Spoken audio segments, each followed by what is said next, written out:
আজকের এই ভিডিওটা অতি গুরুত্বপূর্ণ। দেখা মাত্র প্রত্যেকটা বাংলাদেশী নাগরিক এটা ভিডিওটা শেয়ার করে দিবেন, কারণ আমি যে তথ্যগুলো দিচ্ছি। পাকিস্তান ও বাংলাদেশের মতো দেশ আন্তর্জাতিক স্তরে কেন উন্নতি লাভ করতে পারে না জানেন?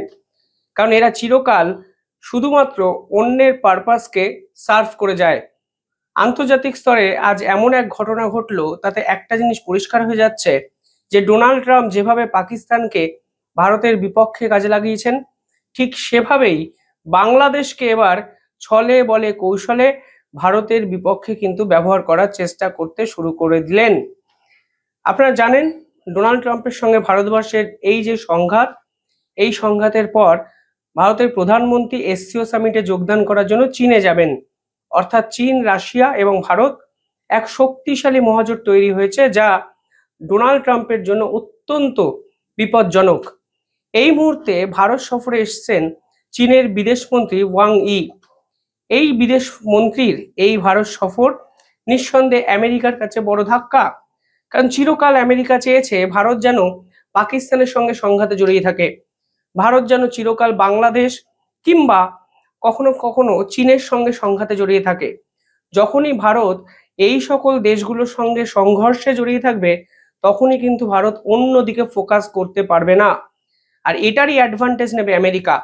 কিন্তু এই চীনা বিদেশমন্ত্রী ভারত সফরে যখন এসছেন, তখন আমেরিকা একটা জিনিস বুঝে গেছে, কোনো অবস্থাতেই এই ভারতকে আর থামানো সম্ভব নয়।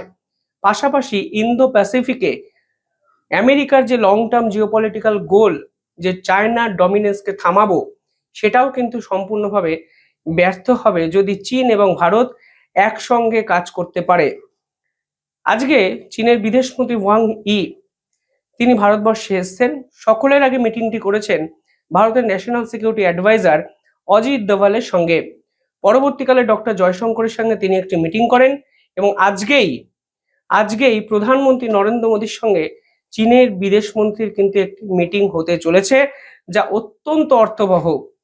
চায়না বিদেশমন্ত্রীর সঙ্গে ভারতের বিদেশমন্ত্রীর মিটিং এর পর ডক্টর জয়শঙ্কর তিনটে শব্দকে এমফাসাইজ করেছেন। তিনি বলেছেন রেসপেক্ট, সেন্সিটিভিটি এবং ইন্টারেস্ট।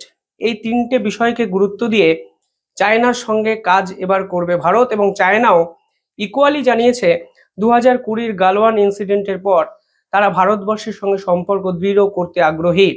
এবং এই মিটিংয়েই এমন এক ঐতিহাসিক সিদ্ধান্ত চায়নার পক্ষ থেকে নেওয়া হয়েছে, তাতে ডোনাল্ড ট্রাম্প রীতিমতো ক্ষেপে যেতে বাধ্য। আজকে প্রধানমন্ত্রী নরেন্দ্র মোদীর সঙ্গে মিটিং এর আগে চাইনিজ বিদেশমন্ত্রী একটি স্টেটমেন্ট দিয়েছে। সেখানে চায়না বিদেশমন্ত্রীর পক্ষ থেকে পরিষ্কার বলা হয়েছে, এই মিটিং আসলে দক্ষিণ এশিয়ায় অত্যন্ত পজিটিভ একটা ট্রেন্ড। আমরা এরপরে ডায়ালগ এবং ডিপ্লোম্যাসি বাড়াবো এবং দুই দেশ একসঙ্গে আরো জোরদারভাবে কাজ করতে শুরু করব। চীন এবং ভারত যদি একসঙ্গে কাজ করে, অর্থাৎ ড্রাগন এবং এলিফ্যান্ট যদি একসঙ্গে কাজ করে, তাহলে আমেরিকা যে খুব ভালোভাবে বিষয়টি মেনে নেবে না, তা কিন্তু দিনের আলোর মতো পরিষ্কার। আর এই শক্তিশালী মহাজোটটাই কিন্তু চেয়েছিলেন পুতিন। ব্রিক্স সামিটে যখনই চায়না এবং ভারতবর্ষের মিটিং হয়েছে, তখন পুতিন সকলের আগে তিনজনকে নিয়ে শক্তিশালী মহাজোট তৈরি করে ব্রিক্স কারেন্সি করতে চেয়েছিলেন এবং ডলারাইজেশন করার দিকে গুরুত্বপূর্ণ কিছু পদক্ষেপ গ্রহণের কথা বলেছিলেন। নিঃসন্দেহে এটা বর্তমান পরিবর্তিত পরিস্থিতিতে অত্যন্ত গুরুত্বপূর্ণ এক ডেভেলপমেন্ট। এই মিটিংগুলো যখন হচ্ছিল, তখন চায়নার পক্ষ থেকে এক ঐতিহাসিক সিদ্ধান্ত নেওয়া হয়েছে। China rare earth magnet, fertiliser, এমনকি টানেল বোম্বিং মেশিনের উপর নিষেধাজ্ঞা তুলে নিয়েছে। চায়না কিন্তু 90% রেয়ার আর্থ মিনারেলস কিন্তু সাপ্লাইয়ের গোটা বিশ্বের, শুধু ভারতের নয়। কিন্তু কিছুদিন আগে যখন ডোনাল্ড ট্রাম্প ক্ষমতায় আসে এবং এই ট্যারিফ খেলাটা খেলতে শুরু করেন, তখন কিন্তু চায়নার পক্ষ থেকে রেয়ার আর্থ এক্সপোর্টের উপর ব্যান লাগিয়ে দেওয়া হয়। এই জন্য ভারতবর্ষের মে এবং জুন মাসের ওই সময়টায় অটোমোবাইল সেক্টরও কিন্তু ধাক্কা খায়। কারণ এই রেয়ার আর্থ ম্যাগনেট ছাড়া কিন্তু ইভি গাড়ি তৈরি হবে না, এমনকি গাড়ির একাধিক প্রয়োজনীয় কম্পোনেন্ট সেটাও কিন্তু তৈরি হবে না। ইলেকট্রনিক ডিভাইসেও কিন্তু এই রেয়ার আর্থ ম্যাগনেটসটা প্রয়োজন। আজকে চীনা বিদেশমন্ত্রী ভারতে দাঁড়িয়ে ঘোষণা করে দিয়েছে যে এবার থেকে চায়না ভারতকে রেয়ার আর্থ মিনারেল সাপ্লাই করবে, ফার্টিলাইজার সাপ্লাই করবে এবং একই সঙ্গে টানেল বোম্বিং মেশিন, যা চায়না পাঠানো বন্ধ করে দিয়েছিল সেটাও নতুন করে পাঠানো শুরু হবে। অর্থাৎ সব মিলিয়ে বুঝতে পারছেন, ভারত এবং চায়না আজ মসৃণ গতিতে ঐতিহাসিক কিছু পদক্ষেপ নিল, যা ডোনাল্ড ট্রাম্পের কাছে বড় একটি ধাক্কা। এবং 5 বছর পর যখন এসসিও সামিটে প্রধানমন্ত্রী চীনে যাবেন, আমার মনে হয় ডোনাল্ড ট্রাম্পের করার কিছু থাকবে না। এই যখন ডেভেলপমেন্টটি সাউথ এশিয়ায় হলো, ঠিক তখন বাংলাদেশ একটি ঘোষণা করে দিল। বাংলাদেশ আজকে ঘোষণা করলো তিস্তা প্রজেক্টের দায়িত্ব তারা অফিসিয়ালি চায়নাকে নেওয়ার জন্য অনুরোধ করেছে। আমি বারবার বলছিলাম, ডোনাল্ড ট্রাম্প কিন্তু সুযোগ বুঝে এই পাকিস্তান এবং বাংলাদেশকে দিনের পর দিন ব্যবহার করে গেছে ভারতবর্ষের বিপক্ষে। আজকেও দেখুন, যখন চায়না এবং ভারতের বন্ধুত্ব জোরদার হলো, ঠিক তখনই, টাইমিংটা বুঝুন, ঠিক তখনই বাংলাদেশের পক্ষ থেকে তিস্তা প্রজেক্টকে নিয়ে অ্যানাউন্সমেন্ট করা হয়েছে। এবং এই তিস্তা নদীকে কেন্দ্র করে যে প্রজেক্ট বাংলাদেশ সরকার করবে, সেটি ভারতের প্রবল আপত্তি সত্ত্বেও তারা চায়নার কাছে প্রস্তাব করেছে যে চায়না যেন পুরো বিষয়টি করে। দেখুন, তিস্তা নদী কিছুটা আমাদের দেশে ভারতবর্ষ এবং কিছুটা বাংলাদেশে প্রবাহিত হয়। বাংলাদেশের দিকে যেখানে প্রবাহিত হয় সেখানে একটি প্রজেক্ট করার কথা কিন্তু শেখ হাসিনার সময় থেকে ভাবা হয়েছিল। মেনলি প্রজেক্টের উদ্দেশ্য হলো বর্ষার সময় এই প্রজেক্টে জলটি ধরে রেখে যখন খরা মরশুম তখন এগ্রিকালচার পারপাস কিংবা বিভিন্ন ক্ষেত্রে এই জলটিকে যেন ব্যবহার করা যায়। খাওয়ার জল হিসাবে ওই জলটি কিন্তু কিছু জায়গায় ব্যবহার হয়। আজকে বাংলাদেশের পক্ষ থেকে বলা হয়েছে এই প্রজেক্টটি বাংলাদেশ অফিসিয়ালি চায়নাকে অফার করেছে এবং চায়না এবং বাংলাদেশ যদি একত্রে এই প্রজেক্টটি বানায়, তাহলে বাংলাদেশেরও উত্তরাঞ্চল যেমন রাজশাহী, রংপুর এবং নবাব চাঁপাইগঞ্জ নামক এই যে জেলাগুলো আছে, এই যে পার্টিকুলার অংশগুলো আছে, সেখানেও কিন্তু এই প্রজেক্টের সুফল পাওয়া যাবে। এই পুরো প্রজেক্টের জন্য আনুমানিক মূল্য ধার্য করা হয়েছে বাংলাদেশের মুদ্রায় ৯,১৫০ কোটি টাকা, যার মধ্যে প্রায় 50%-এর বেশি টাকা তারা চাইনিজ সরকারের থেকে নেবে এবং সংখ্যাটি হলো ৬,৭০০ কোটি টাকা। ভারতের ক্ষেত্রে এটি কেন বিপজ্জনক প্রজেক্ট? কারণ যেখানে এই প্রজেক্টটি হবে তার থেকে কিছুটা দূরেই শিলিগুড়ি করিডোর বা চিকেন স্নেক অবস্থিত। ভারত কখনোই অ্যালাউ করবে না যে চাইনিজ মিলিটারি বা চাইনিজ লোকজন এই প্রজেক্টটার কাছে কাজ করতে গিয়ে মানে চিকেন স্নেকের খুব ক্লোজ চলে আসুক। তাই প্রথম থেকেই ভারত কিন্তু এর বিরোধিতা করেছে।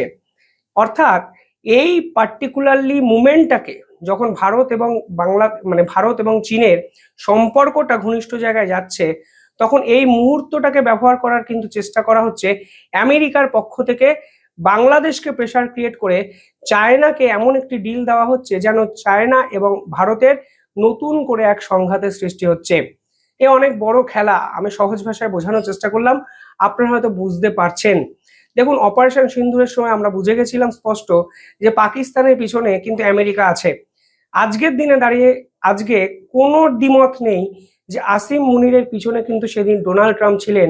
কারণ অপারেশন সিন্দুরের পর আমেরিকায় অন্তত 1 মাসে 2বারে গেছেন আসিম মুনির এবং সেখানে গিয়েই পারমাণবিক হামলার হুমকিও তিনি ভারতকে দিয়েছেন।